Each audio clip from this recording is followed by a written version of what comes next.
Les amis, je suis très content d'être en compagnie du nouveau président de la CIM, l'association des cynophiles de Madagascar, monsieur Erilal. Bonjour. Bonjour. Alors Erilal, est-ce que tu peux nous expliquer, pour ceux qui ne connaissent pas encore, quelle est la mission de la CIM à Madagascar? Alors, la CIM, c'est ce qu'on appelle l'association des cynophiles de Madagascar. C'est une société nationale canine qui gère donc les pédigrés, le registre des livres des origines malgaches, qui recense tous les chiens de race à Madagascar. Et la mission de la CIM, justement, c'est de répertorier tous les chiens de race qui existent à Madagascar. Donc, les éleveurs, il y a des éleveurs, il y a des propriétaires de chiens de race. Donc, il faut que tout soit inscrit dans ce livre des origines. Et à Madagascar, la CIM, dans le monde entier, il y a 390 races de chiens reconnues. Pour l'instant, à Madagascar, on a 8 clubs de races. Donc qui travaillent avec la CIM. Mais il y a d'autres races aussi qui existent à Madagascar, mais qui ne sont pas encore constituées en club. La CIM, le rôle de la CIM, c'est de fédérer tout ça et de regrouper un peu toutes les activités cynophiliques de Madagascar. D'accord, très bien. Et donc en fait, le but final de tout ce travail, quel est-il ? Le but final, c'est quoi? C'est la promotion des chiens de race. Et c'est géré dans le monde entier par ce qu'on appelle la Fédération cynologique internationale qui a son siège à Bruxelles et qui regroupe plusieurs pays du monde entier. Madagascar n'est pas encore dans cette fédération et le but, c'est justement d'intégrer la Fédération cynophile internationale. C'est déjà en cours. D'accord. Donc vous travaillez en fait tous ces travaux pour standardiser, pour se rendre conforme en fait aux normes internationales, sert notamment à permettre à la CIM d'intégrer la FCI. D'accord. Et ce qui permettra aux propriétaires de chiens de race de faire quoi concrètement? Un propriétaire de chien de race qui est répertorié, donc qui est pucé et qui a un pédigré officiel répertorié dans le registre des livres des origines, il pourra, s'il le veut, faire concourir son chien à des concours internationaux, concours de beauté, concours de travail. Aussi pour les autres éleveurs, s'ils veulent exporter aussi des chiens de leur propre élevage, ce sera reconnu par tous les livres des origines des autres pays membres du FCI. Notamment, on pense au coton tuléar. Alors, coton tuléar, ça c'est notre race nationale, donc c'est notre point d'honneur. Et le coton tuléar est un chien de race qui est reconnu par la FCI. Et Madagascar est inscrit comme le pays organisateur, le pays propriétaire de la race. Malheureusement, par rapport à tout ce qui s'est passé, les contextes sociopolitiques des dernières années, malheureusement, cette race est gérée par la SCC, c'est-à-dire la Société Centrale Canine Française. Mais notre objectif, on ne sait pas quand, mais notre objectif, et d'ailleurs, ils sont tous d'accord, on est tous d'accord que la gestion du coton tuléar revienne à Madagascar. Et oui. C'est une évidence. Voilà. Donc la gestion des cotons tuléars doit revenir à Madagascar et le travail de la CIM avec ses clubs et ses professionnels du monde canin à Madagascar passe également par l'organisation d'événements dans lesquels on se trouve aujourd'hui. Alors, tout à fait. Parce que c'est les éléments canins, c'est ça qui fait développer justement la cynophilie.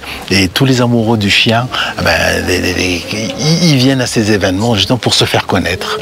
Et déjà pour faire connaître la race, pour faire connaître leur chien. Et aussi, ça dans des activités qui sont des activités reconnues par la FCI. Les concours de beauté, ça se fait pas n'importe comment. L'école des chiots, comment on est en train d'assister maintenant, mais ça fait partie de ces événements qui fait développer justement l'élevage de chiens et le bien-être du chien aussi. Donc en fait, ce genre d'événement est très important, pas uniquement pour les propriétaires qui viennent aujourd'hui obtenir de nombreuses informations, mais également pour la cause canine malgache en fait. Tout à fait. Et d'ailleurs, ce qui est très intéressant, c'est que le ministère de tutelle de la CIM, c'est le ministère de l'élevage. Et on vient d'avoir la confirmation qu'il nous appuie à fond dans cette démarche de la réintégration de la cynophilie malgache au sein de la FCI. Absolument. D'ailleurs, je pense que Madagascar a tout à y gagner. Exactement, Madagascar, tout est gagné. Puis en plus, on veut aussi montrer qu'à Madagascar, on peut se mettre dans les normes, dans les standards internationaux. Absolument. Et tout à l'heure, j'ai discuté un petit peu avec John, qui est donc ton prédécesseur, qui était le président de la CIM pendant le précédent mandat.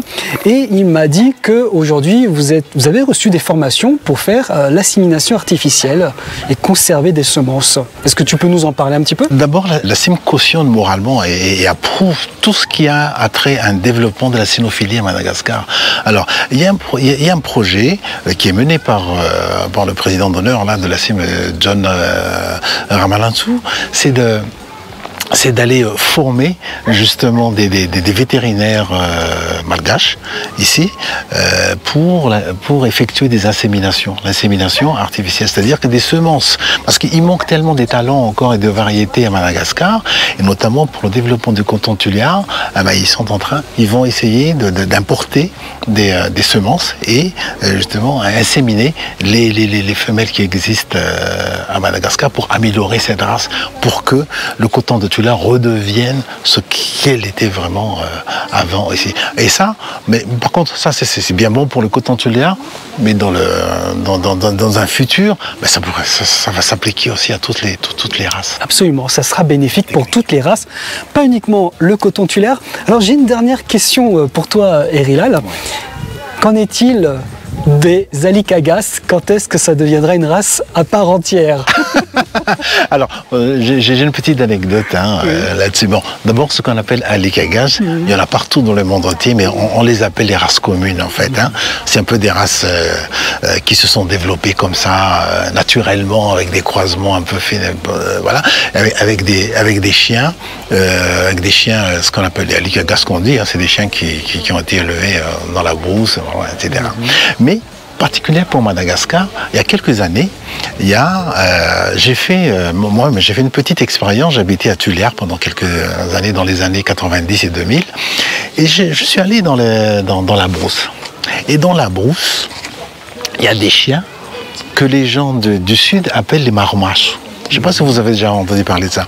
Ce sont ce qu'on appelle des Alikagas, mais ils ont une particularité, c'est que ces Alikagas, ils ont des petites taches au-dessus des yeux. Et c'est pour ça qu'ils disent, les gens de là-bas, ils disent c'est des marmaches.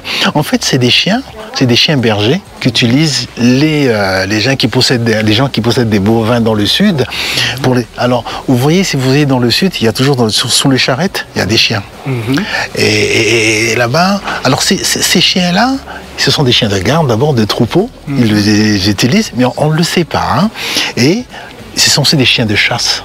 Parce qu'ils chassent le sanglier en meute.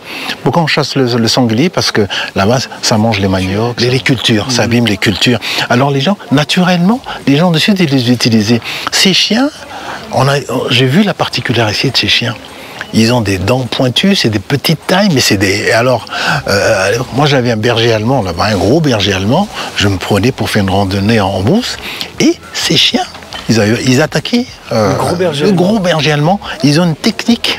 Et puis là, tu te dis, moi je protège mon chien. Parce que là, Alors, ces chiens marmottes, j'en ai parlé un peu avec des amis qui connaissent un peu la cynophilie. Ils disent, ce sont des chiens, plus tard on peut faire des études là-dessus et on peut appeler ça le chien de chasse de Madagascar.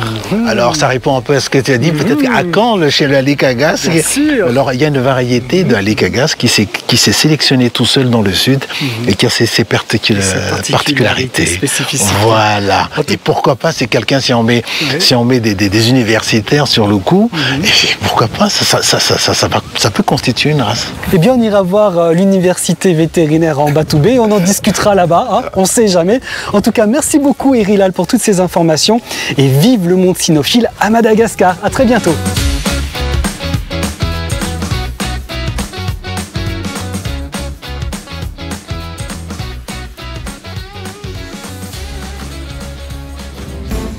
Oh, we are